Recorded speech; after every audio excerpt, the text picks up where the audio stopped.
وہ افراد جو کسی محکمے میں، کسی جگہ پہ، کسی ادارے میں جاب کرتے ہیں، ملازمت کرتے ہیں، اور ان کو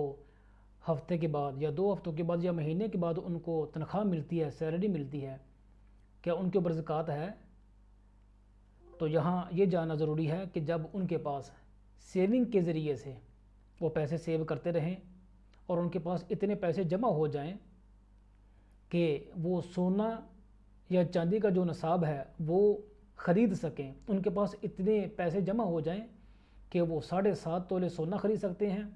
یا 52.5 تولے چاندی خرید سکتے ہیں، تو ان کے اوپر زکوٰۃ فرض ہو جائے گی۔ لیکن شروط یہ ہے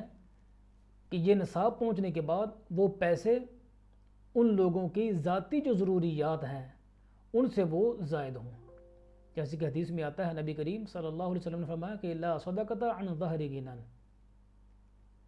کہ جب تک آدمی کی اپنی ضروریات پوری نہیں ہوتی تو وہ آگے زکوٰۃ نہیں دے گا۔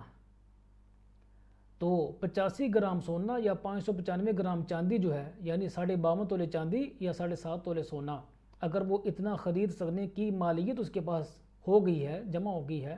تو اس کے اوپر زکوٰۃ فرض ہو جائے گی۔ تو اتنے پیسے جب اس کے پاس جمع ہو جائیں گے، ان کے اوپر سال گزر جائے اور وہ اتنا مقروض بھی نہ ہو، اتنا مقروض نہ ہو کہ وہ اگر قرض ادا کرے تو اس کا یہ جو کم از کم جو رقم جس کے اوپر زکوٰۃ فرض ہوتی ہے وہ کم ہو جائے، تو اتنے قرض کی وجہ سے اس کے اوپر پھر زکوٰۃ فرض نہیں ہوگی۔ تو سونا اور چاندی کا جو نصاب ہے اس کے پاس اتنی مالیت جمع ہو جائے، اس کے اوپر سال گزرے، سال کا اکثر حصہ گزر جائے اور وہ مقروض بھی نہ ہو، تو اس کی جو سیلری ہے،